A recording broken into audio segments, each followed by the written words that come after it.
A woman is like a tea bag. You don't know how strong she is until you put her in hot water. A very good evening. You're watching Face the Nation, and of course tonight's edition is a special one as we celebrate International Women's Day this Friday. And our topic of discussion tonight is women's role in rebuilding Sri Lanka, and of course our panel tonight features 5 power women. So let me start off by introducing our panel for tonight. To my immediate left is Professor Hemamali Gunathilaka, the former director of Centre for Gender Equity and Equality. Welcome to Face the Nation. And also Dr. Kaushalya Aryaratna, Centre for the Study of Human Rights, and also the University of Colombo. Welcome on the show. And also Attorney Bhavani Fonseca, no guest, a very familiar guest for us, the senior researcher at Centre for Policy Alternatives, and also Attorney Lihini Fernando, the former councillor of the Muratua Municipal Council, representing the Samagi Janabalawegaya, and also Attorney Swastika Arulingam, President of the United Federation of Labour. Welcome on the show. 52% of Sri Lanka's population is consisting of women. But where are we in policy making, and where are we in rebuilding Sri Lanka? We'll start off our first round with Professor Hemamali Gunathilaka. What are your thoughts? Yes, when it comes to the role of women in rebuilding Sri Lanka, as you said, with 52% of women, yes, they can do it and they have the capacity to do it, but there are certain barriers that are coming up and which are hindering their way forward. So I will first talk about the Sri Lankan social structure. Sri Lanka has a patriarchal social structure, and women are getting their socialization within the patriarchal social structure. So within patriarchy, it's the rule of the father or the husband at home. So within such a structure, women are from the day one being reared in the families with the rule of the father and rule of the elderly men in the family, and elderly women train them to think that you have to respect men. And also when it comes to women, you all are the ones who should carry the respectability. Women have to be respectable. So therefore there are ways that you should talk, the ways you should smile. In Sinhala we say, Sinaha nomasen dasan dakwa, so I can't smile like this, right? So going beyond, when it comes to, let's say, males at home, right? Mainly women cook at home. And now things are changing. I would say that it's changing gradually, but mainly women serve it, men at the table, and women come to the table later on. So with this subordinated mentality that is being given to the girl child, she grows up like that. And even in schools, say in Sri Lanka we do have girls' schools and boys' schools. Specifically in girls' schools, the way you are being brought up is like the respectable femininity is affecting. So with this subordinated mentality that is there within women, even when they enter into the workforce, right, within organizations also there are ways and means through which this subordination is reproduced. If you take organization structures in the Sri Lankan organizations, the top is headed by men mostly, including the parliament, right? And at the downward layers you have more women, but their voice is not heard properly at the top. And when it comes to study streams, because I represent University of Sri Javadanapura and the Centre for Gender Equity Equality of the UGC as the former director. So when it comes to education, right, I will say that I will say the study streams are gendered. women choose a study stream looking at her future career. So in the society, there's this respectability expectation from women. Therefore, women try to choose jobs that are being highly accepted and respected by the society. So these respectable jobs, right, are the choice of majority of women. So there are these gendered jobs. The respectable and gendered jobs is one of the barriers that women are having when trying to move forward. And also, when it comes to management, when women are at the top, when they try to manage, say, they have to be strong in managing an organization when they're at a top position. So they will be very strong, using strong words, they will shout. Then, like, people will say that woman is managing like man. And it comes to my mind the book by Judith Wackman, Managing Like a Man.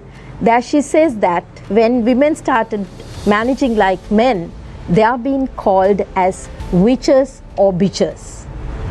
So these things prevent women from going ahead in their careers, but there are strong women who are, like I will say, they will not look at the barriers, but instead they will try break to through the barriers. Exactly. Indeed. The glass ceiling is not a ceiling for them.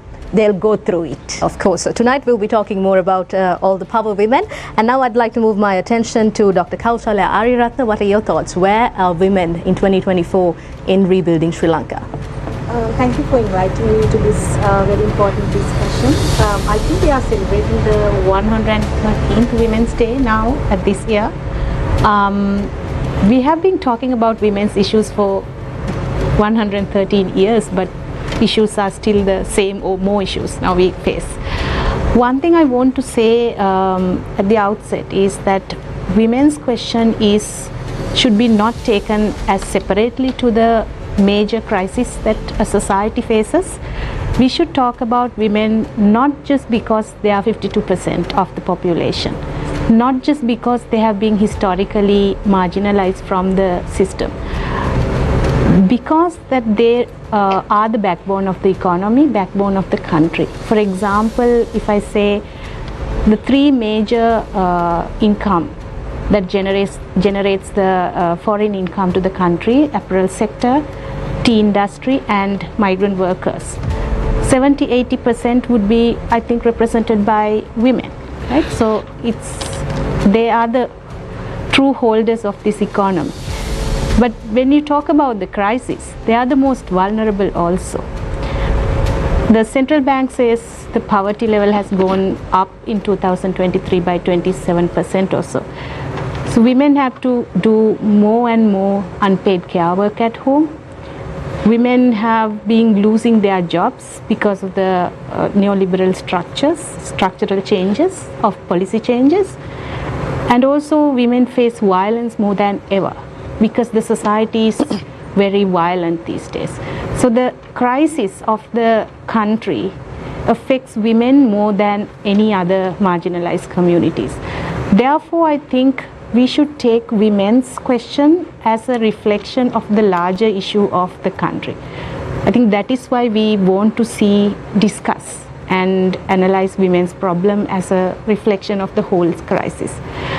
And that is why we need to organize women as well in participating in democratic politics and also in decision-making levels, and to increase women's labor force as well. We can discuss it more. Indeed, yes, women's representation, of course. Next, I'd like to move my attention to Attorney Bhavani Fonseca. Where are women in policy making? Do we get enough opportunity? Do we get enough space? First of all, thank you, and it's really quite something to be among all the women today in this panel. And I think it's a very important topic to look at, considering where Sri Lanka is. and I'm happy Kaushalya raised this in terms of the present crisis, looking at where women are situated and women are treated. But it's also the political dimension that I think is very important, looking at governance, looking at democracy, looking at the rule of law, and as a lawyer also concerns about where are women in terms of the lawmaking process, where are women in decision making, in policy making, and there are many questions. I think on the whole there are very serious questions as to who decides for 52% and as well as the larger society and kind of the elites that make those decision making. I think that's a bigger question. But in terms of really at this moment when we are talking about, it's an election year, we are talking about various laws just in this year that we have seen pass through, where women are also used to justify and defend particular laws being passed. One thing I'll say is the Online Safety Act. I mean, we've talked about this in terms of the problems around that law, and now they're talking about amendments. But one justification the government used was this was to protect women and children. And the use that to use women to bring such problematic laws is deeply, deeply worrying. It just shows that women are used in different ways to defend particular very problematic direction the government is taking. So I think we need to unpack that in terms of where are women situated in this kind of decision making, in terms of processes, but also in terms of Sri Lanka. When we talk about where Sri Lanka is 15 years after the war, I think it's also very important to recognize that sections of society went through cycles of violence. And some of the reasons these issues are still being discussed, and the UN Human Rights Council discussed Sri Lanka's record this week. And I think it's very important that mothers of the disappeared, for example, protested for years, protested for decades to show systematic violence from the state, but also non-state actors. We need to recognize that. And they kept these issues alive. So there's been decades of activism, agency, protests. Women have been spearheading, women have been leading, raising very critical issues from reconciliation to identity politics to justice to human rights, then to issues of economy that women have really pushed, and women have been at the forefront. And then at the other side you see power actors within positions of power using that to push their own agendas. So how women are also used is very, very important in terms of manipulation, in terms of narratives. So I think there's a lot to unpack, but to recognize that women have been playing such a key role over the decades, post-independence, post-war, and now within this new crisis. And in that also recognizing there's such a key role for women this year and into the future. So a lot to unpack, but it's such a key issue at this moment.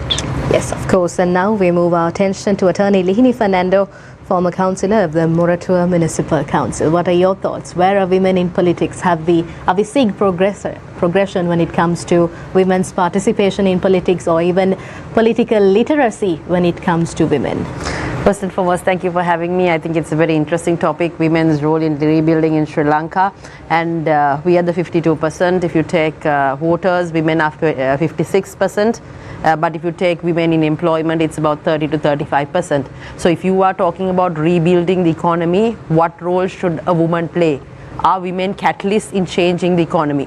So if women are contributing only 30 to 35% to the economy, shouldn't the state take more attention in thinking on how women can be taken use better? How, I mean, if you take the laws, the regulations, does it facilitate for a woman to contribute towards the development of the country, towards decision making? Because as Professor Hemamali said, we women, there are certain gendered roles that a woman has to play in society. So when it comes to these gendered roles, these are sort of, one can say there's an inherent roles, like a woman has to be a career woman, a mother, a friend, a wife, all these things. So if you're talking about women in politics, a woman in politics also has to balance all these roles yet get involved.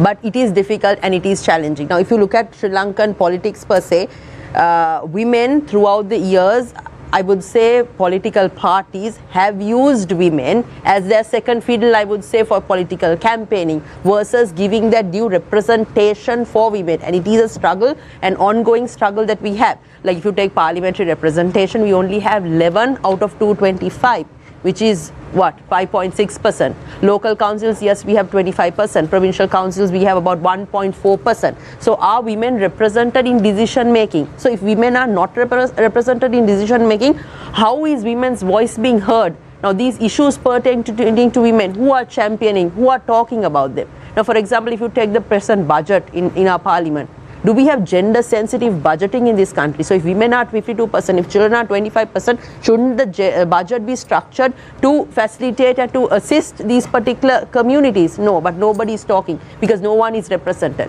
So, and again, women are here, as I spoke to you, there are gendered roles that the women play. So does the state support enough for a woman to contribute to the economy to rebuild Sri Lanka? Now, if you talk about rebuilding Sri Lanka, now there are different aspects that you can think. Like if you are to see a different Sri Lanka must develop from infrastructurally, socially, law and order, then societal responsibilities. All of this has to grow in as a wholesome. But whereas, you know, we are talking about, when it comes to development, we talk about infrastructural development. Nobody talks about social development. So if you're talking about rebuild in Sri Lanka, how can a woman contribute across all these verticals? So these are questions that needs to be talked about, debate about, not just when it comes to Women's Day, but these are conversations that needs to happen. And also the parliament must pass laws that will facilitate and assist for women to participate in the economy better. For example, if you take daycares, now in Sri Lanka, are daycares regularized?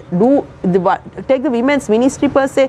Previously, when Gotabaya Rajapaksa was in power, it was a cabinet ministry, but the cabinet ministry was taken out.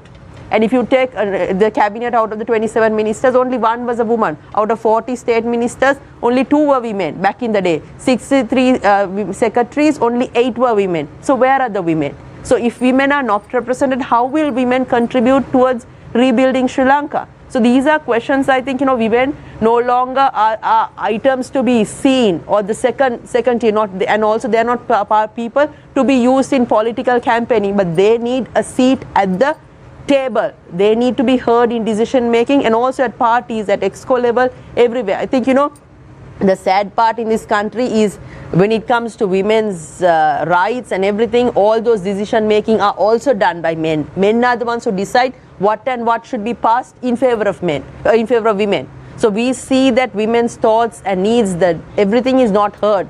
So this, I think, you know, in Sri Lanka, we are in 2024. So there are so much of issues that are relating to women. You take estate workers, the apparel sectors, then the migrant women, then widowed women in the north, and the women, unpaid care worker women. So career women, all these women, different issues, but then these issues are not spoken. So I think, you know, irrespective of political party differences, political party biases, women's issues need to take center stage, and you don't need political party biases to champion and resolve women's issues. So I think, you know, we need to look at this whole thing afresh. It's not just about, you know, Women's Day. It's not just about, you know, talking or giving awards or giving discounts and, you know, 25% here, there. That is not that. Women's Day is about actually understanding, has Sri Lanka done justice to the woman of Sri Lanka?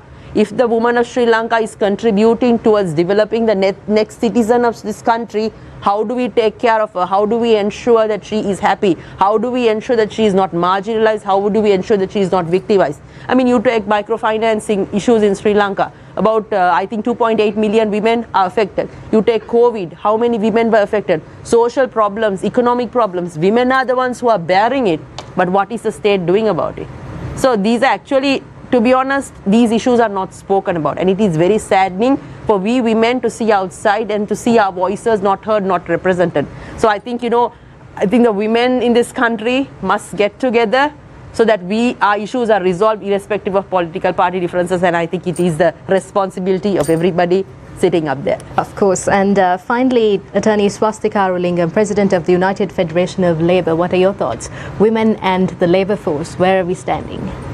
So I think the topic for today is women's role in rebuilding Sri Lanka. And I'm a unionist, I'm a president of a union. And I work a lot with the garment sector workers. We also work with migrant workers. We also work with plantation workers. And few years ago, Sri Lanka went bankrupt because we did not have enough dollars. And the three sectors in Sri Lanka which brings dollars into this country are the garment sector, the migrant workers, as well as the plantation workers. These are the three sectors which brings dollars into this country. And I was recently looking at the statistics of the profits which are made by these sectors. It's in billions, all three sectors in billions. But if you look at an average wage of a garment sector worker, 2 years ago, a BOI employee said an average wage is 26,000 rupees. I don't think the wages have increased because we know that wages have stagnated. If you look at a plantation worker, her wage is 1,000, and even that the plantation companies do not want to pay. They say, if you don't pluck 20 kilograms of tea, we will not pay that amount, and so on. So you find these sectors which our country relies on. Women are not contributing to the economy. They are the economy. They are the backbone of our economy. And if you look at these sectors which are bringing billions of US dollars and profits into the country, but none of these profits is shared with the backbone of our economy. Garment sector workers to date live in line houses. If you look at the kind of boarding which is given to garment sector workers, they don't have proper water, they don't have proper food, they don't have proper housing. I don't even have to talk about the plantation workers. Migrant workers, we constantly hear of how migrant workers are trafficked for sexual exploitation. And to date, since 1978, we have been exporting women to earn dollars. To date, our government does not think that we need to come up with stronger agreements and stronger policies to protect migrant workers. So I want to bring in the class aspect to this whole idea of women, because after all, Sojourner Truth once said, "Ain't I a woman?" And she brings in the fact that black women are also women, but black women have a different experience to, say for instance, white women. And like that, working class women are the backbone of the Sri Lankan economy, but they are the worst exploited in the chain of the Sri Lankan economy, or the structures of the Sri Lankan economy. And I can go on about this, but few of the things which I want to focus on, which is pressing and urgent, is that unfortunately we are headed currently by a labour minister who is a man, and therefore when we go and raise labour issues to the labour minister, somehow because he's a man maybe, he does not quite understand what we are trying to say. So for instance, there was a huge campaign carried out by him and various other, unfortunately few other women also calling themselves feminists, saying that women are not allowed to work at night. No, that's not true. Our labour laws to date allow women to work at night, but provide certain protection for women. But there was a big campaign carried out saying that women are not allowed to work at night, so therefore we need to allow women to work at night. And what they did was, with the new proposed labour law reform, the labour law reform is now proposing to remove protections which are granted to women. It's proposing to increase the precarity of the work. It's proposing to destroy even the semblance of union rights, at least it was existing on paper. It's proposing to destroy these union rights which are protecting women. And say for instance, now Lihini spoke about the Microfinance Act. Microfinance Act, women have been exploited by microfinance institutions and companies, and these are not the little companies, they also exploit, but these are also the multi-million profit making corporates. But the Microfinance Act does not regulate finance companies, does not regulate big banks which are giving microfinance to women. So when you look at policy making, unfortunately we have a parliament which is majority men. Unfortunately, we have people like the labour minister who are men, who are sitting in power, who does not understand. If you go and say women are getting exploited as migrant workers, now he's saying we should stop women from going abroad for migrant. We should stop altogether. That is his solution. Unfortunately, we have a president who is a man, and he's bringing about economic policies which are affecting women. So we have, at the bottom level, we have women who are holding the economy together, who have held the economy together since 1978. But unfortunately, the fruits of the economy has never been shared with women. So out of the many things which has been discussed, which I agree with many of the comments which have been made, one of the things which I want to put is our constitution states the directive principles of a constitution states the fruits of economic benefits of the society, of the common should be shared equitably and equally amongst societies. So if women are holding the economy together, if they are working the hardest to hold the economy together, if it is because of women that we have foreign income coming into this country, then the migrant workers, the plantation workers, the apparel sector workers, these women should get the highest percentage of whatever our economy has to offer. And to date, that has not happened. So I want to leave with that thought. Thank you. Of course, thank you very much, Attorney Swastika Arulingam. Before I open the floor to our journalists, I'd like to pose one question to Dr. Kaushalya Ariyaratne. When we speak of human rights or even women's rights, from the time that we start teaching discipline to a girl, we always try to tell the girl, this is how you have to dress, this is how you have to behave, if you're traveling in public transport, this is how you should be safe. But we never teach our men about the women's rights. We don't teach our men, this is how you should respect women. We teach self-defense to women, but we never teach the men, okay, this is why you shouldn't harass a woman. So where can we make a change when it comes to that? I think it's a very important point that Professor Hema Mali first brought about the idea of respectability. Late Dr. Malathi Dialvis has written a lot about this idea of respectability, how it has shaped the anti-colonial movements since before even 1948, how these ideas of respectable women came into the discussion. That's a very important point you made, that we always teach how men should behave, but we don't talk about how men should behave. I think one of the things that we should talk here is this needs a very drastic ideological shift in our thinking. There is an expected way of a performance of women and also a performance of men too, right?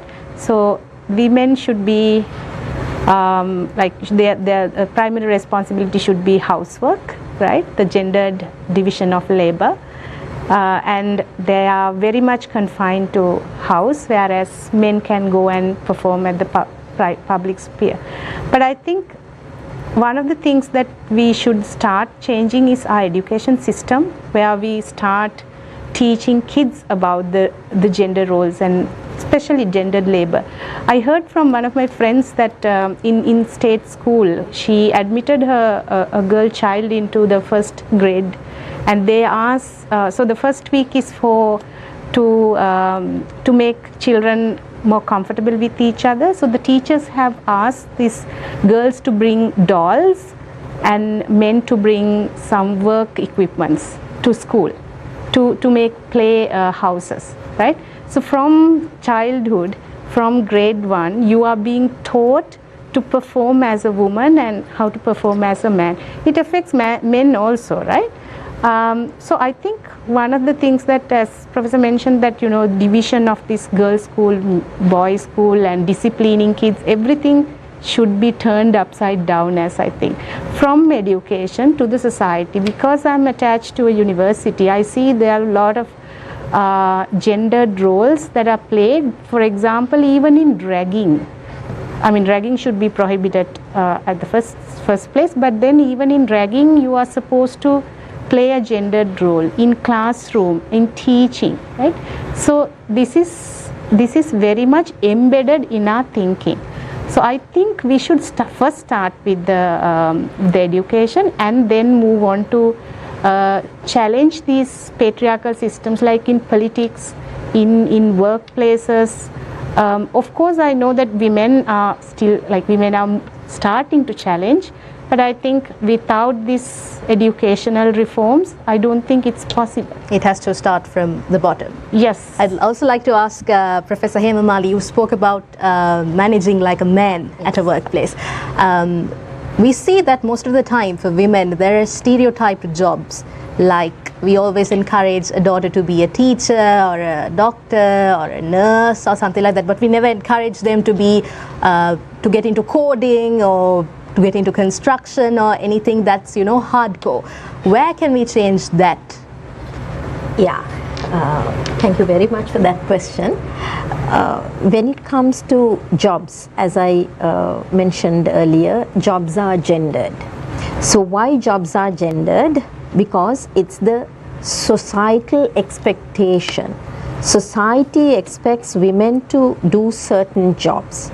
Say for example, when it comes to teachers, right?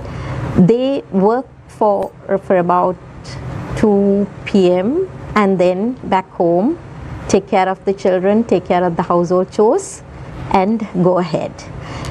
And also the society, if they want women to be in one particular job, they will promote it irrespective of the fact that some of the social norms that are there hindering women's movements, they don't consider those. Take for example, in the society generally, women are expected to be at home before dark.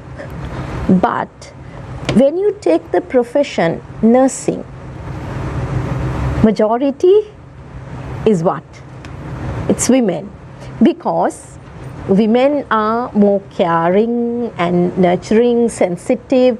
So when there's a need for women to be in a certain profession, yes, the society justifies, right? And when it comes to other jobs, like let's say if we take let's say heavy vehicle driving, right? Not that women cannot do it. Women are not given a chance. Don't know whether you all saw this video that was going on viral a few months back. A woman tried to drive a bus along the Southern Expressway. She was not given the opportunity, ample troubles to go through. Why? Because the societal expectation is women cannot be bus drivers. But if you go to London, you will see around all the women driving double-decker buses. So these societal expectations are hindering women entering into certain jobs. I will come to that with men as well. Because for men also, there are certain expectations by the society that men should do certain jobs. When I was into my PhD and studying the garment factories, there was this young man who was really talented in sewing buttonholes of shirts, and he was earning really well. There were 7 women and 1 man, and all the women said, he's the one who earns the most. Then I thought, okay, I must talk to him. And I said, like, you're earning well, so I hope you'll be continuing with this job. He said, no, I'm planning to marry in a couple of years. So before that, I need to change this job. Why? He said, this job is a woman's job. So when I get married and I have kids, and when they go to school and say, my father is working as a machinist in a factory, it's not good for my children. So I have to do a man's job.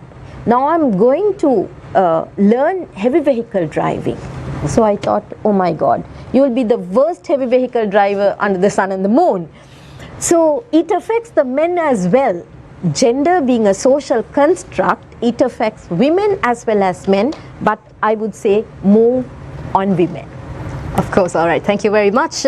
You spoke about a story that involves 7 women and 1 man. I think even tonight we're experiencing the very same. We have 7 women and 1 man, and for once the man is actually, the women are outnumbering the men. So let me open the panel for our journalists. We have Mariam Gunavijaya on to my left, and also the one and only Niresh Eliathambi joining us on Face the Nation tonight. The floor is open. Let's start off with Mariam.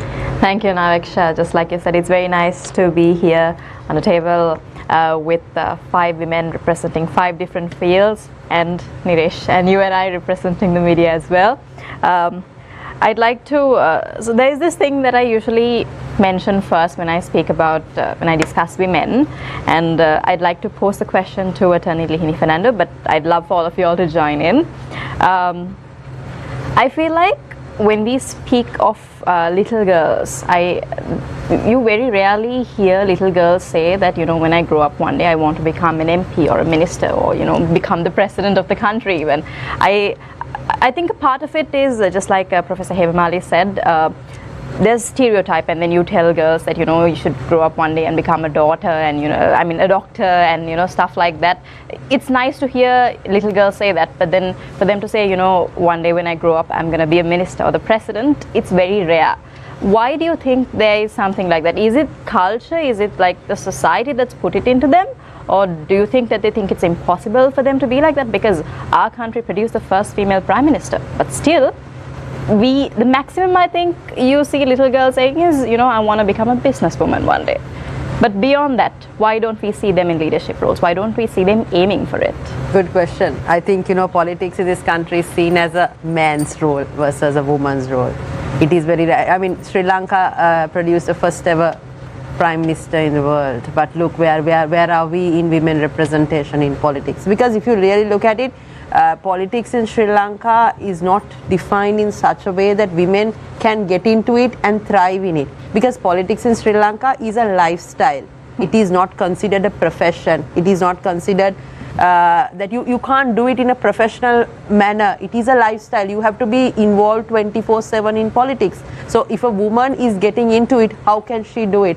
I can tell you with my personal experience, I get into politics in 2018 with the introduction of the 25% women's quota, simply because I wanted to be in decision making, and because women's voice, I wanted to represent women so that I'll be a voice for the women's issues and all that. But then it is very difficult, it is challenging, because I'm a mother, I play the conventional gendered roles, a career woman. Whilst doing all that, I still have to do politics, and do politics the way men do politics, because that is what is expected.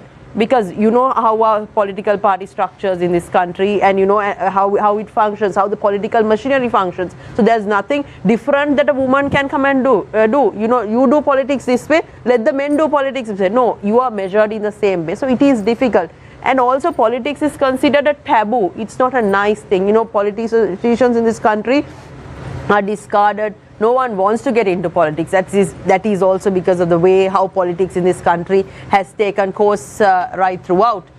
Because we have not seen, different people coming in. We have not seen the educated people coming in. We have not seen women coming in. So I think, these are issues. That's why, as you said, girls are not given that thinking to be in politics. Forget about politics. It doesn't have to be running for office. It can be even contributing to policy making, decision making, involved in the political machinery, contributing. So I think, but what I see, something that I see differently is with the struggle, the Aragala that came forward, we see many young people coming in. It's not just boys, girls, there's no difference. We saw a lot of young people of both genders getting involved. So I think Sri Lanka is changing, and probably, hopefully by like 2030 we will see a difference of young people coming in and trying to do politics differently. I think that is what is needed also in this country, to break this whole conventional political machinery where for meetings where you have to bring truckloads of people and you are measured by the number of heads that you can show at meetings. That is the measure. How many heads can I show? How many truckloads of buses can I bring in? No, that this political culture needs to change, and it has to be more meritocracy, more policy driven. That is the discussion that we need to take. So I think eventually we hope that these kind of conversations will happen. Then we will see more and more women taking center stage. But you mentioned the way men do politics. What does that mean? The way men do politics is, I think politics in Sri Lanka is not policy making. Like, okay, you take parliament. What is the role of a politician? It is to be a legislature. It is to pass laws. It is to debate about laws. It is to debate about issues. It is to bring those private member bills and champion. But what do? They have 8 days of parliament. How many ministers, how many people are sitting actually in parliament? They come there, they take their perks. Most of them are in their areas. You take the number of petrol quotas that they get for what is it utilized? Do they go back to their areas? They say they are working for the people, but are they working for the people, or is it like, they are trying to build their voter base for the next election? So are they contributing to policy making? What is the role of a politician in this country? I think that needs to be defined first. That is, I don't think we talk about this enough, because we have taken the conventional political machinery as it is, and this is how it is, and this is how it has been all these years. But I think, it's time we take a fresh look at it and say, no, Sri Lankan politics, this needs to change. Who is a politician? Who is our representative? What is his role in parliament? Or her? Her, yes, of course. Lini, I'd also like to ask you on that point. We speak about women coming into politics, and most often not, we're trying to encourage women to get into politics now. But we also hear stories about how women who are already holding big positions in parties not giving enough space for other women to come up. Is that true? How does it work within parties? So it is again, it also boils down to the party leadership and the position that is given to women and how they are recognized within the party. If the party has a democratic culture, then women will get a voice, women will be heard. But then if it's like if it's a dictatorship culture within the party, yes, women will be there just in the exco for the namesake. Okay, we need this X number of women. Okay, you are represented, just be there. So again, this all boils down to the party structures. And I think in Sri Lanka, I'm very critical about this. Women have been used by all across all political parties. Even now, what we see, campaigning, getting women.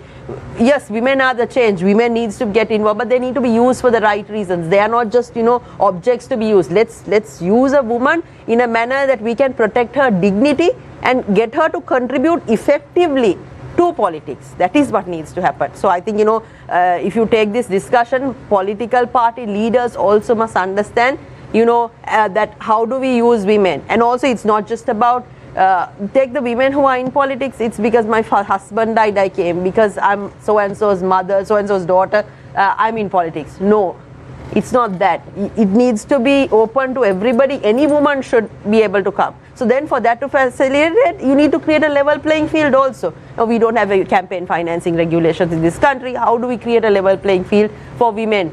Women also have to compete the same way that men does politics. So it is not favorable. So these are, I think, these structural changes needs to happen. And again, as I said, men make decisions for women. No, more women need to come in, and let's try to do politics differently. So even in workplaces, most of the time, women cut women off. Women put other women down. Yeah. So how is it like in politics? Is it the same, or do we see women empowering women even across different political parties? So I can say from the party that I represent, we try to build that cohesiveness where women can work together as a team. We try to bring in that synergy and break away the whole conventional way of doing politics. So we have been successful to a certain extent. I hope it will be the same across all political parties. But I think in the next election, even people, when they are voting, they shouldn't think, oh my God, I'm giving a vote to a woman. No, let's vote on meritocracy. It can be, if you have 3 votes, there are campaigns that are going, at least out of 3 votes, give it to 1 woman. Why does it have to be 1 woman? If you are voting on merit, you can give all 3 to women. Why not? So this is the culture I think we need to have and talk about. But Lehini, now when a voter goes to the ballot box and looks at the nomination paper, it's almost all men from practically every single party. So the voter has very little choice in this to effect this societal change. So we spoke of only 11 of 225 members of parliament being women, but the voters haven't been given that choice. So isn't it a very fundamental anti-democratic situation within each of the political parties which is dragging society down?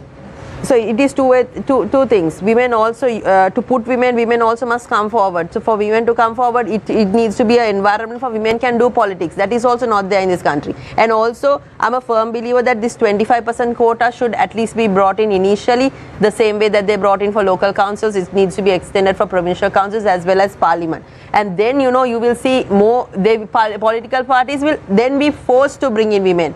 When you're forced to bring in, yes, there are pros and cons in both, but at least that will help to increase women representation, and then that will be a way where more and more women will come. And there it should be, when women are coming in, it's not just about filling the list. That's what happened when initially when the local council elections happened. They just filled the list with putting names. That's not how it should happen. You should give representation to corporate women and invite more women.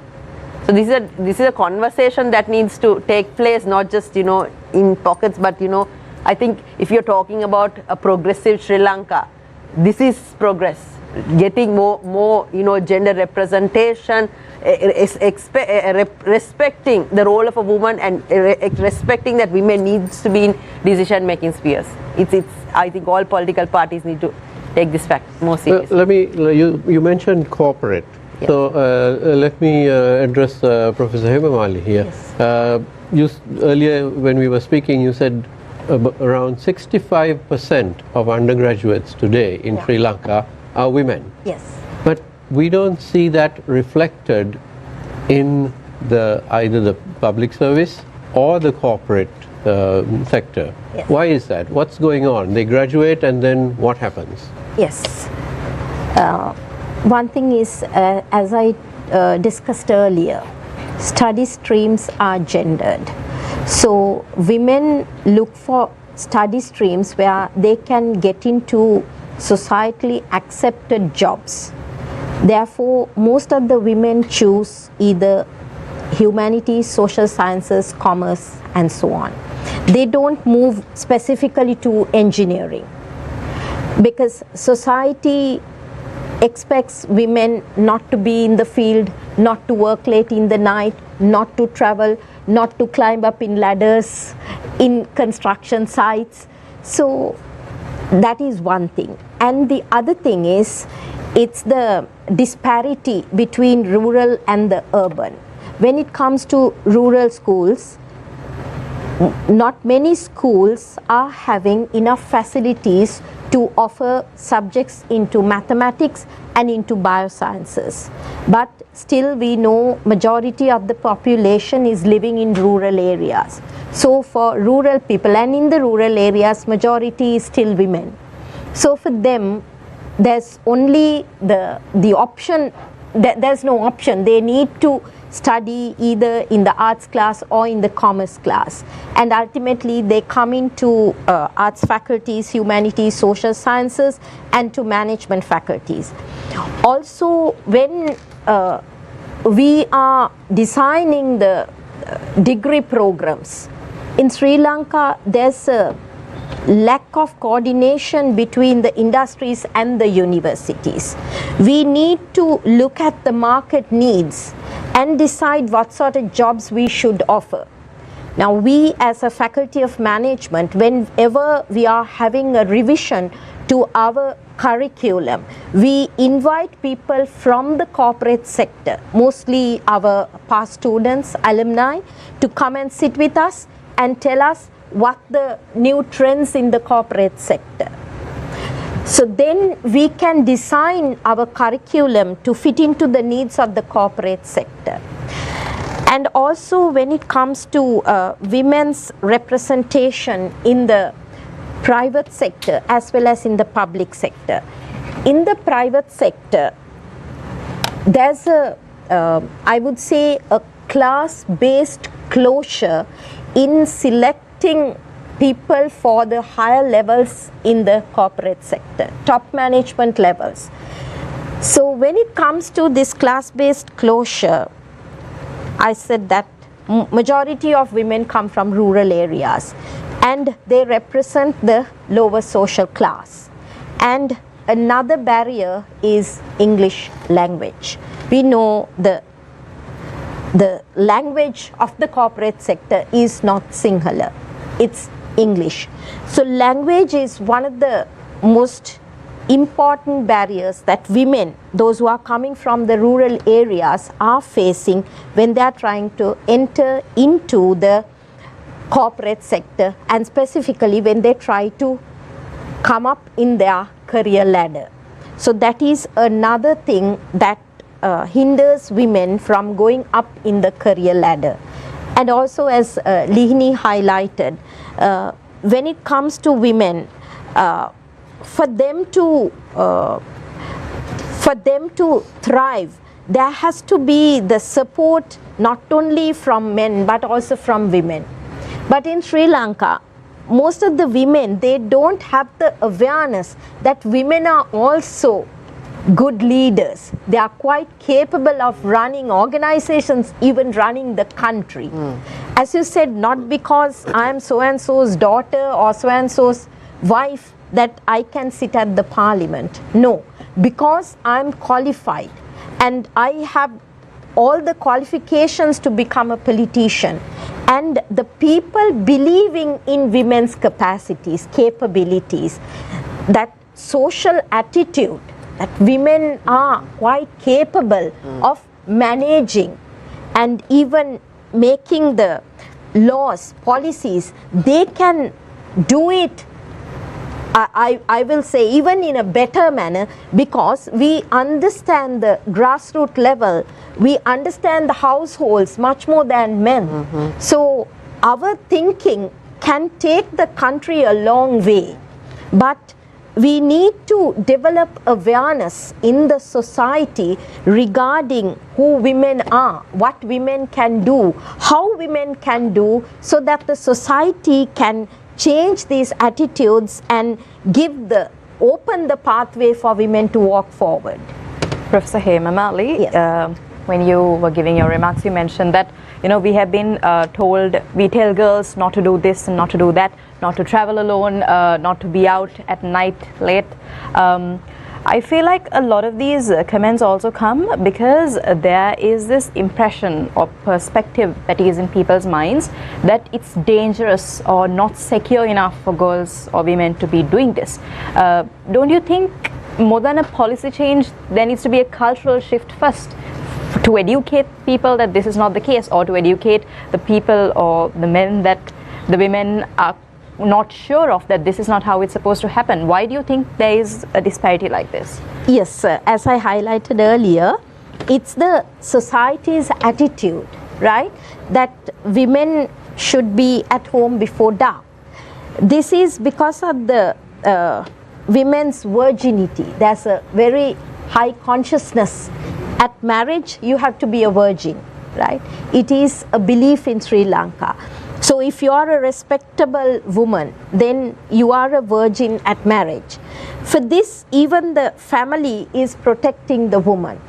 So it's like not only the woman can protect her virginity, it's the society that should support her to be a virgin till marriage. If she is willing to go the other way, yes, she must have the freedom for that. But if the society expects a woman to be a virgin, then the society has to give the protection to women. As you said, it's a culture change that we need. The way you look at a woman, the way you respect a woman, the way you think who a woman is, and also what capacities, what capabilities a woman is holding. These things must go into men as well as to women, because as I discussed earlier, women are being brought up in this patriarchal social structure, and as someone, I think you highlighted about asking to bring dolls and then guns for boys. So this is reproducing the gender roles, right?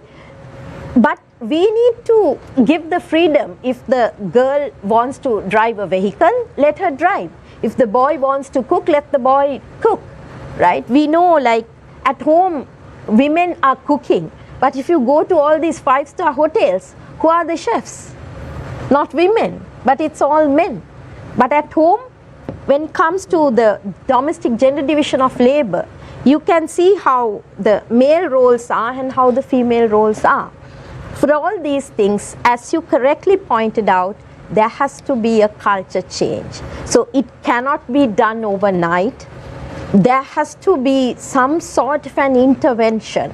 Actually, when I was the director for the Center for Gender Equity Equality of the University Grants Commission, with 2 other colleagues, we proposed a course titled learning to live with diversity, which is to be delivered to everyone in the state university communities, not only for students but also for academics as well as for non-academics, because we expect a culture change.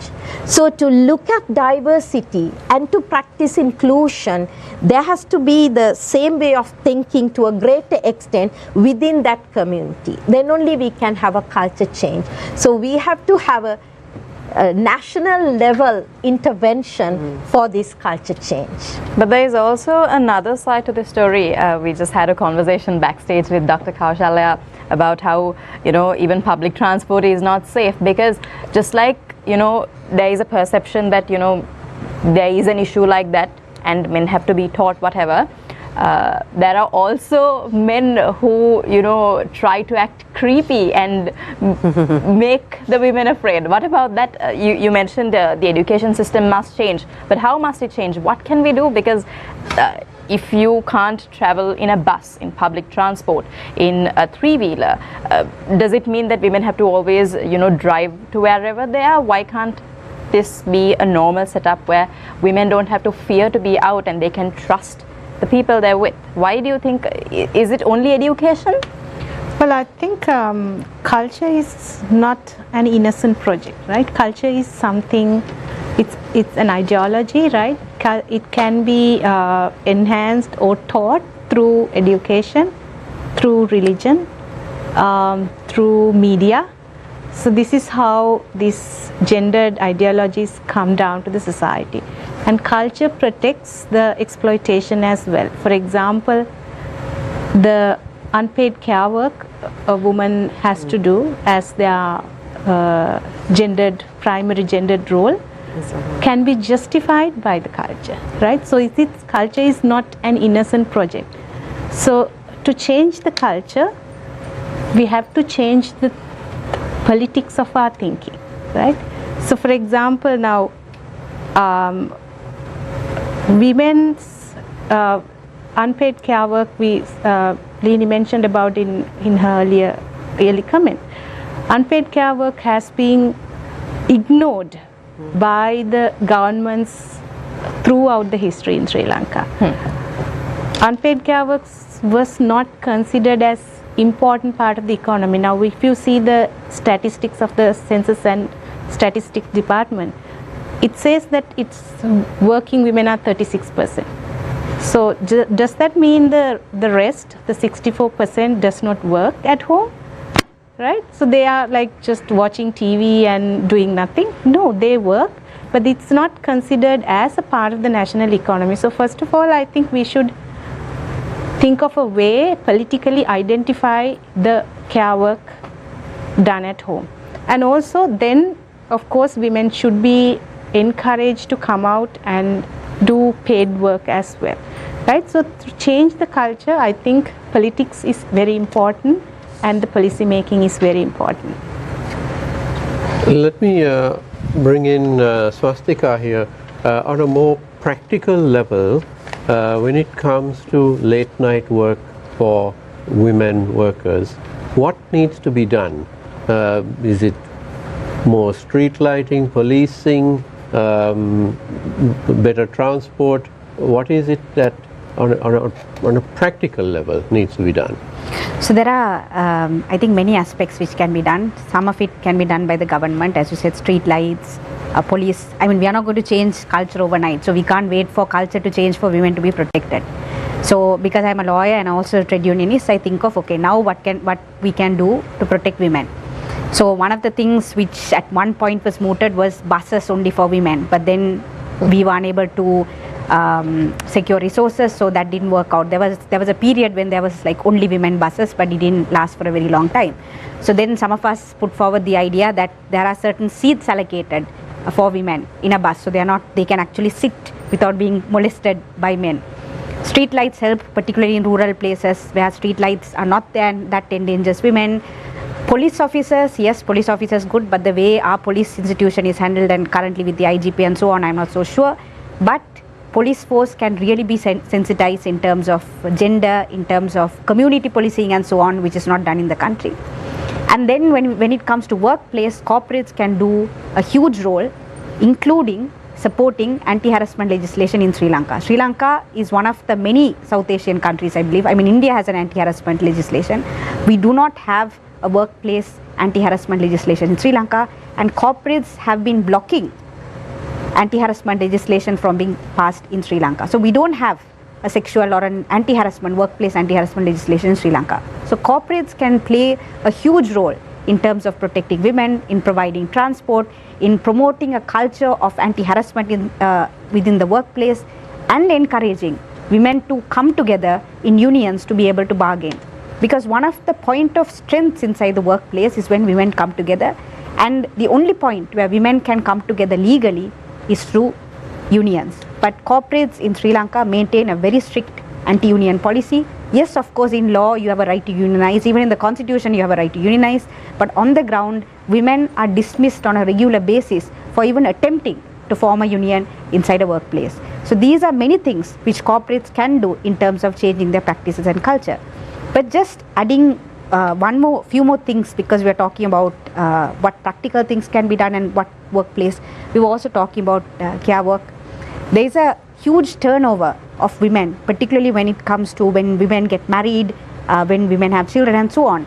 And most of this turnover is generally looked at in terms of, let's say, the workplace, corporate, factories and so on. But you also have turnover in practices like the legal profession, where you don't find many women who are counsels. And when we speak, and this is not at all spoken about in the legal profession, right? Very rarely spoken about. But when we speak to women as to why they don't continue being counsels, when they start off in the practice, they're like, we want to be counsels. But then when they get married, when they have children, then they say, no, it's not possible for us to continue. And they yearn for it, but it's not possible because structures do not support them. So even in professions like the legal profession, care work is not spoken about. Why women drop out of employment? One of the biggest reasons women drop out of employment, particularly married women, particularly women with children, is that they do not have a place to safely care for the women, for the children, and it's just dumped on the woman. If you are married, if you have a child, stay at home and take care of the child. So structures need to support women. If you want to come out, if you want workplaces to be filled with women, you need to support it with structures. You can't just lift restrictions on night work and allow women to be exploited. You need to create structures of care work if you want women, particularly married women with children, to come into the workforce. I'd like to pose a question to Bhavani. Well, Swastika mentioned that married women tend to drop out of workplaces. I think while we discuss current issues, there's also a future issue that I see. Countries like South Korea, Japan, there is declining birth rates now. And majority of this attributes to women in the workforce and them thinking that, you know, if I have a family, if I have kids, I can't do my work. And then they are career-driven women who want to, you know, continue their work. They want to get to the top position, and they kind of like completely disregard this whole family life thing. And now because of that, most of the countries are experiencing declining birth rates. Why do you think this issue exists? What can we do to actually tackle this issue? Because with the economic crisis that Sri Lanka is facing, looks like it's coming to us as well at some point.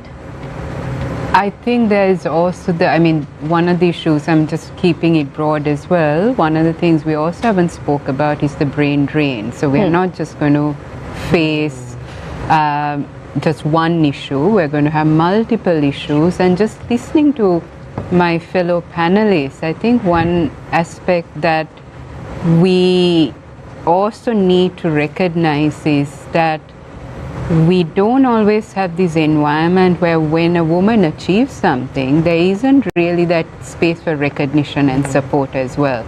I mean, some of us are lucky when we do achieve something, we have a great support base who say excellent work, but you also don't have that. So I think there are multiple issues. So in terms of, I think, tackling it, again, there are things the state can do, and I think we need to put a lot of attention as to what the government and the state can do. But I think Swastika's point about what are the non-state actors, the corporates, the private sector, the professional groups. I mean, just listening to the comment about groups such as the Bar Association, all of that. You know, so there's a lot that can be done. But I would also just take a step back and say, the conversation is shifting a bit, and there are certain changes that are happening. And I want to also say there is now this norm, okay, women can only do certain things, and you can't do it, otherwise society looks at you in a different way. Now recently, a couple of I think months ago, there was a petrol shed that opened near my home, which is with women who work in the petrol shed, and I thought excellent, because it may be one, but it's slowly chipping at this notion that only men can do a particular job. But are people supporting that? I see a lot going. I mean, it's gone through, and I think it's word of mouth as well. People are just going to show support. Now, I'm not saying it's easy. I mean, you speak to the women, there's a lot of challenges they face. But you have to start somewhere. And the point I think everyone's making is you're not going to get overnight change. You're not going to have an immediate result that says everything is going to work well. So how do you address the different barriers? So society is one, culture is one. I mean, just looking at the legal structural issues, those are a couple of things that require a lot of attention in terms of how do you make people realize, even just political parties, where's the transparency, where's the accountability, how do you hold political parties accountable? I mean, these are going to be key actors into the coming months. How do you ensure that they allow that space for women to come up, and not because they're someone's daughter or someone's wife? I mean, we keep saying we had the first women prime minister, but she came from a very privileged family and a background. It's very easy to go to that example when you look at so many talented women in different fields who don't have that same privilege or same kind of, notion that, yes, this is something that's given to us. So I think there are different things that need to be done by all of us. Now, I have to say, with the Aragale, and we keep talking about the Aragale, but Aragale showed that you can start changing the political culture. You can start changing it's not going to be easy because the pushback is coming from different actors, but there is that possibility of change. Now, how far that change happens is the question. And the fact that democracy is messy, is going to have various challenges thrown our way, is also something we need to factor in. Now, I'll just say this. With the Aragale, there were a lot of people who wanted to get into politics, who wanted to be active. In 2023, they could have played a bigger role if local government elections were held. They actually would be in key positions now. That was subverted because of the politics, the nature of politics, where individuals felt they can hold the country hostage by not having something fundamental. Now, is that going to be the same thing going into the future? We are likely to have national elections we should have one at least this year and next year. Now, if we are to have that, how many women are able to contest? Will the political parties consider giving women as same preference and attention as the men? These are hard questions, and I think the women in political parties also need to hold their own leaders accountable. But don't you think there's another side to it as well? If they give enough place and space for the women, are there women who are willing to take up that? I think there are women willing to take it up. They just face numerous challenges within their own parties. I mean, I think the colleagues who work in the political parties can speak to some of the practical challenges. The backstabbing, unfortunately, happens in different ways within your own party.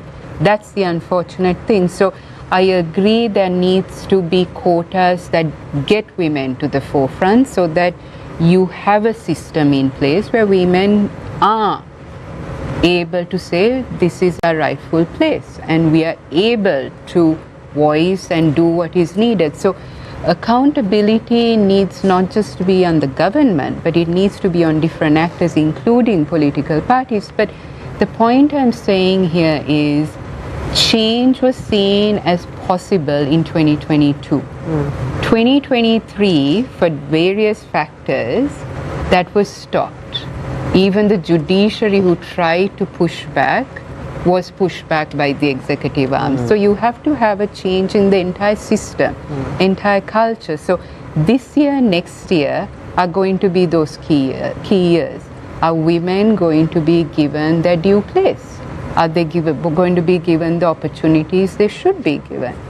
And if not, who is going to be stopping that? And it's not just one entity. That's what I'm saying. Money matters. Money plays a huge role. Who is going to be putting in the money? Then who is going to be held accountable? And I think those are critical questions. Who is going to watch these key actors? So change has to come in multiple areas. And we all have to play a key role. We have to ask the hard questions, but it's going to take a long time. But this year is going to be the key year. What are the changes that are going to be instituted? But let me ask Leni, now 2 years ago with the Aragalaya, the people demanded a system change. And it wasn't just one system, it was multiple systems which have caused the ruin of this country. And they want that to change. They don't simply necessarily want the government to change. It's, you know, we've had this before, where you sweep a party out of power and bring another one in, and then 5 years, 10 years down the road, it's the same story. But this time the phrase system change was heard loud and clear. But doesn't that also mean societal change where women are concerned? Everything. I think when you say system change, it's starting not just about political parties, but from the way we are governed, how the law and order in this country operates, how corruption, factors like corruption is considered the base, what is considered the norm and what is the exception. What is the exception is a norm in this country. So, you know, when you say system change, it's talking about everything. I would say people in this country at that point when they came in the Aragalaya, you could see a lot of frustration in the manner in which how the country was, you know, being ruled. So they were demanding for law and order, accountability, transparency when it comes to, you know, declaring finances, declaring assets, and also in terms of talking issues like, you know, progressive thinking, like things like LGBTQ rights, you know, discrimination, all of those things, all these aspects were discussed. So system change, what people expected was, I would say, a complete 360-degree change was what that was the conversation at that time. But what we saw thereafter happening is when the same parliament and when everybody came back to power, that whole system change and everything was completely disregarded. Why? Because today we can say the people who are governing us versus what the people want, there's a huge gap. I don't think our leaders there actually understand what the people and the youth in this country are demanding. So the system change, I think, is still present. The system change, the need of the hour is the system change. That is what the youth are calling for. That is what the people are calling for. Yes, the people of this country are fed up of the fact that, you know, people who are governing us are not understanding the needs of the people. So it is there, system change is there, and people are expecting it, but the fact of the matter is that, you know, the leaders who are running the country are not understanding. They are thinking, you know, politics, this is the way to deal with it, this is the way to go, you know, conventional politics, let's do it the conventional way, but that is not what the people are wanting. So hopefully we will see a system like this year. As Bhavani said, 2024 is a key year where elections and people are people going to vote for a system change? Is it a protest vote? Or is it that they want the status quo to continue? And if so, can we expect a system change? So these are all questions that, you know, that are in the air. And who will champion system change? Can the people champion the system change? Yes, we the people on this side will say this is what we want. But we can say it. But who is going to champion that? So to champion that are the people who are running for elections, our political parties understanding what the people want. And then the people who want the system change, do they have the capability to run for office?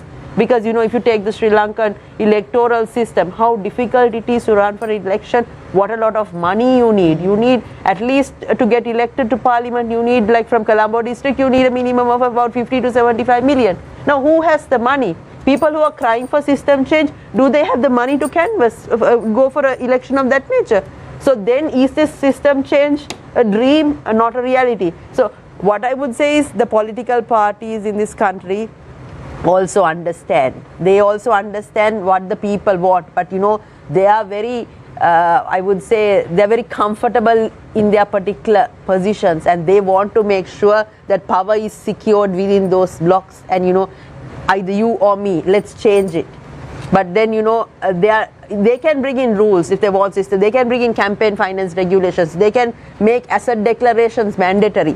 They can bring in election laws so that if you are running for an election, your spending has to be transparent. People who are giving you money have to be transparent. These are things that can be brought in. Then you create a level playing field. Then you can have the youth, young people who want change running. But no, these things are not being brought up. Why? Because the people in power are comfortable, and they want to make sure that my regimes, my positions, my status, my family, my wealth are all secured in my way. Let the people be. Let the people forever be crying for change. So that is, we could really see through the Aragalaya, the cry of the people, and how it's not been, heard by the leaders of this country. So, Thank you. So is it just a suspension of the cry for system change, and are we likely to see it go forward? I think political culture in this country are changing. With social media coming in, people being more vocal, and we saw the sad reality of the online safety bill being brought in, the voice of the people are trying to be suppressed. But I think, people are talking about, the youth are talking about it. So I think eventually, maybe not right now, but at least by 2030, we will see a considerable change. Of course. Thank you, Lihini Fernando. With that, we're coming to the final few minutes of Face the Nation, and we'll start off the final round for tonight. I'd like to start off with Attorney Swastika Arulingam. You have 2 minutes for your closing remarks, but before you go into that, I have one last question. That is, you're a leader of a union, and we don't see many leaders of whether it's trade unions or student unions. We don't see women in those leadership positions. Why is that? Are the women afraid to come forward to fight, or is it just they don't have room to come forward? That is changing, particularly in the, I can speak for the trade union sector, particularly in the garment sector. You find many new unions which are formed by garment sector workers and are led by women. So the criticism which exists for unions, which is very true, unions have been traditionally male-led. But fortunately, for whatever reason, maybe women want to change this, garment workers want to change this. There are at least 4 new unions in the garment sector which are entirely led by women. The committees are women, it's led by women, and it's run by women.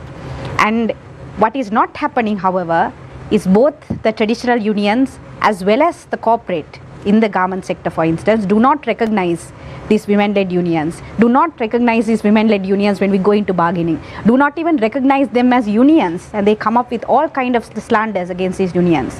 So unions exist, women are coming together to form unions. It's up to the government, which has even removed me, who was the only woman in the National Labour Advisory Council, being represented as my union, representing my union.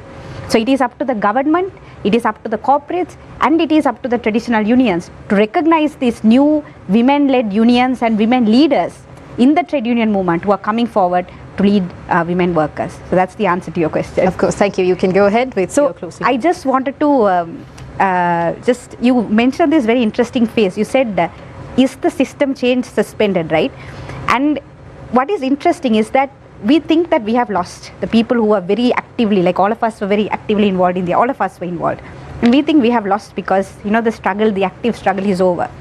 But when I see what's happening right now in terms of politics and in terms of what's happening on the streets, if you go to protest on the streets, the government will, even if 30 people go to protest in the streets, the government will bring the military, the government will bring water cannons, the government will bring tear gas, and prevent us from walking on the street, because walking on the street is now an offense despite the fact that it's protected by the constitution.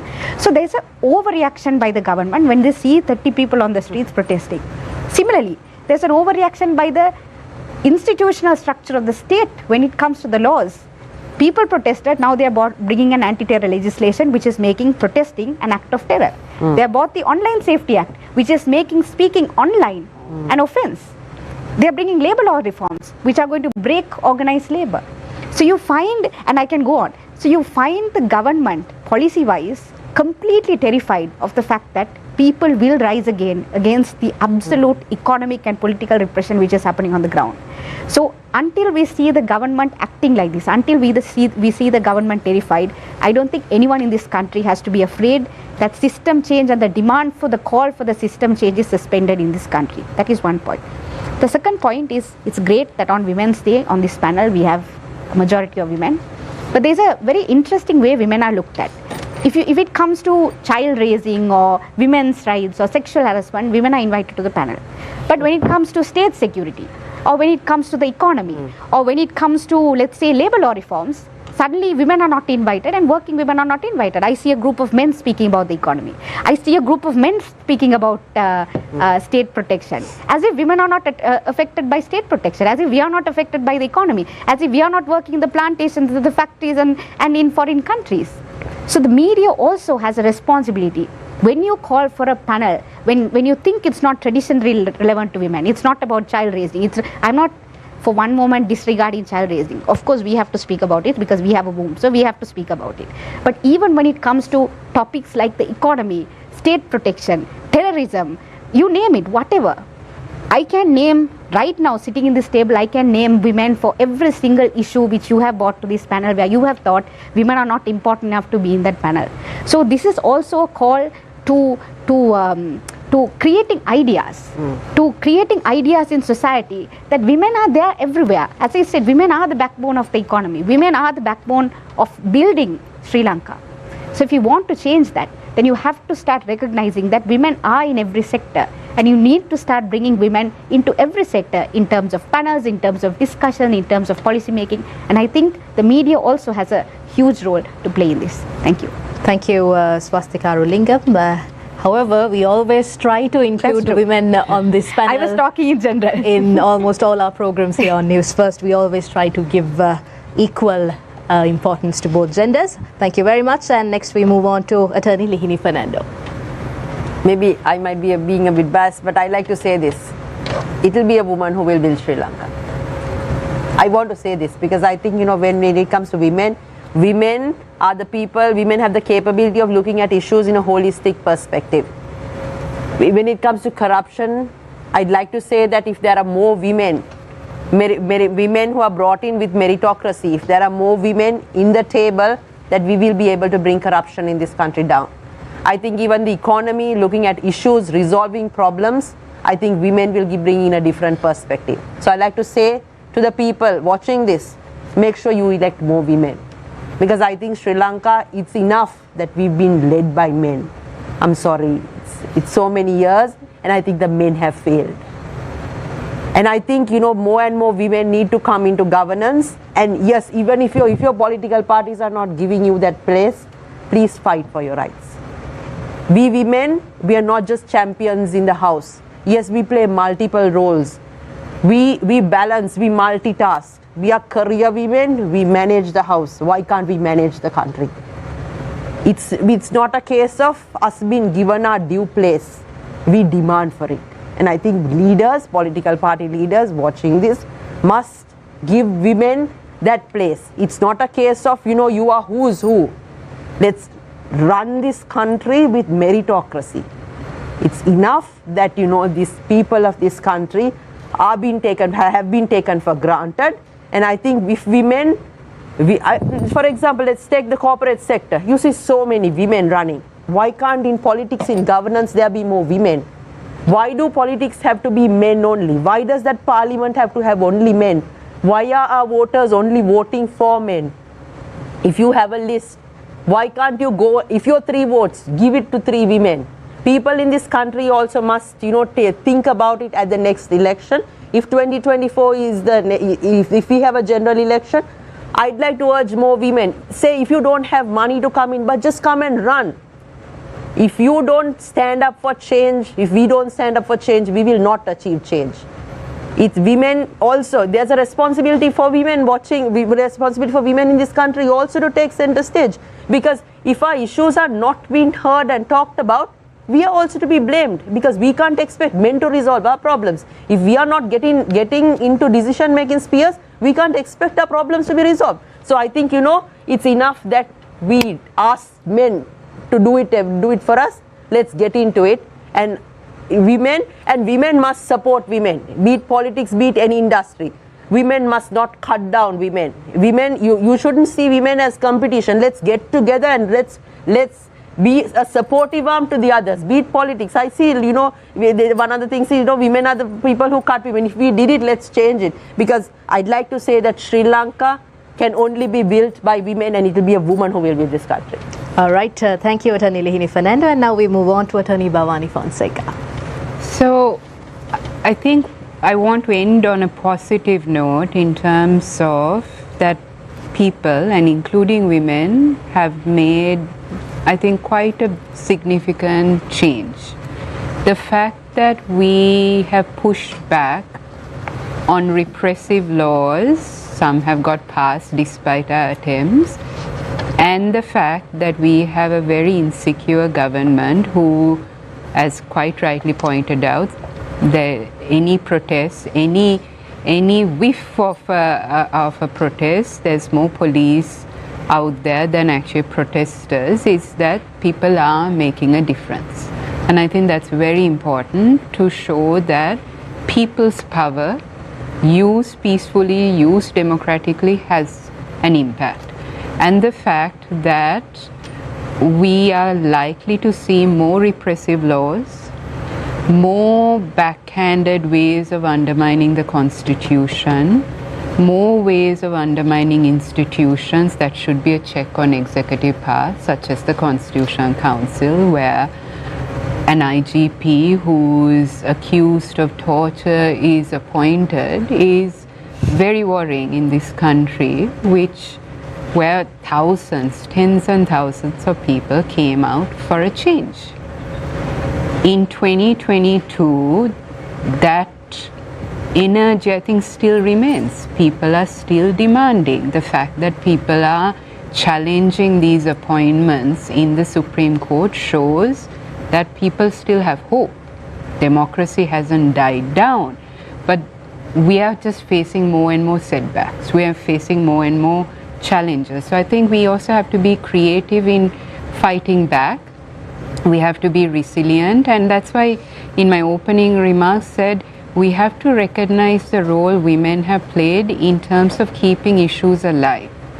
The mothers of the disappeared have been protesting for decades. They continue to protest despite the repression. And not just them, there are so many who protested. The Aragalaya was built on decades of activism. Let's not forget that. So I think there is that people's power that makes a difference. There are structures that require huge reforms. And there has to be, all of us have to be playing a role. So I think we have to look at the small victories and the big victories, recognize the new challenges are going to really stretch us, but keep fighting. That's important. But I will also use something that Margaret Thatcher said. If you want something said, you will look to a man. If you want something done, you look to a woman.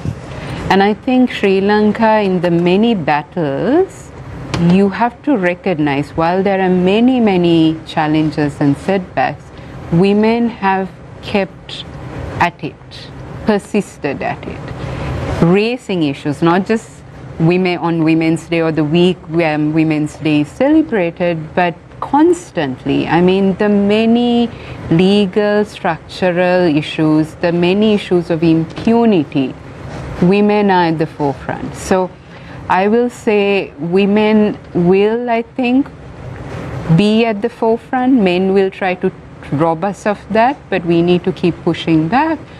But 2022, that energy, that hope still lives on, and this year is going to test us in different ways.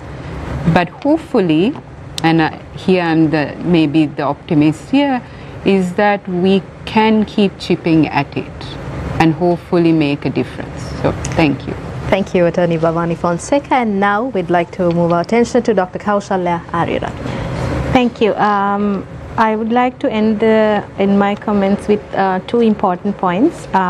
First is that when we talk about women, we often forget that where the LGBT women are, lesbian, bisexual and trans women, and we know that due to the colonial laws and other structural violence, they face a lot of discrimination and harassment, even from the police.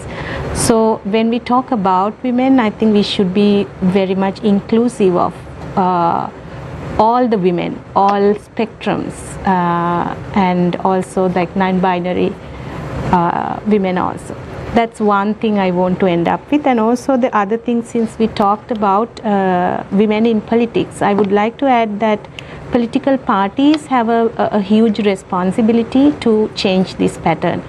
I think how we, in a party system, how do we bring women's issues, like the questions into the discussion? For example, we know the bodies are being very much used as a political slogan. For example, fertility of women are being very much central to in mobilizing women in the past, right?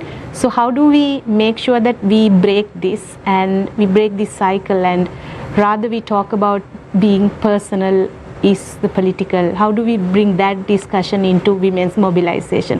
How do we give knowledge to women and then bring them like with conscious decisions, right? So that's, and also like in women who are already in politics, how do we the party has a huge responsibility on how can a woman bring her child to a political meeting, what time we schedule meetings, and how inclusive the decision making levels. And also women are not being used as flower pots, right, to decorate the table, right? And so these are and also very importantly, like how do we facilitate women when they face with financing in their campaigns, right? So these are the most important things that a political party can do to bring women in politics. And I'm, as Bhavani said, I'm also very hopeful that I see that in where I work also, I think the changes are happening, and women come out and talk about their issues, and women are very like openly talk about bodies and their sexualities even, right? So I think that we need to keep this discussion going, and I'm very hopeful that we can change this. Thank you very much, Dr. Kaushalya Ariyaratne. And finally, Professor Hemamali Gunathilaka. Thank you. I think still we have a hope for change, a system change. And when it comes to Aragalaya, it's a non-violent movement which was suppressed by violence. And I will highlight violence as one of the most difficult barriers that Sri Lankan women are facing, starting from households, moving to organizations and to the society. So we as women, we can become change agents if we get together and challenge the violence so that we together can rebuild Sri Lanka. That is my concluding remarks for today's Face the Nation. Thank you so much. Thank you very much, Professor Hemamali Gunathilaka, for those candid views. And with that, we come to the end of tonight's edition of Face the Nation. A big thank you to Attorney Swastika Arulingam, Attorney Lihini Fernando, Attorney Bhavani Fonseca, Professor Hemamali Gunathilaka, and Dr. Kaushalya Ariyaratne for joining us tonight. And also to Mariam and Niresh for joining us on Face the Nation tonight. And with that, it's a wrap. We'll see you again next week at the very same time. Till then, good night and take care.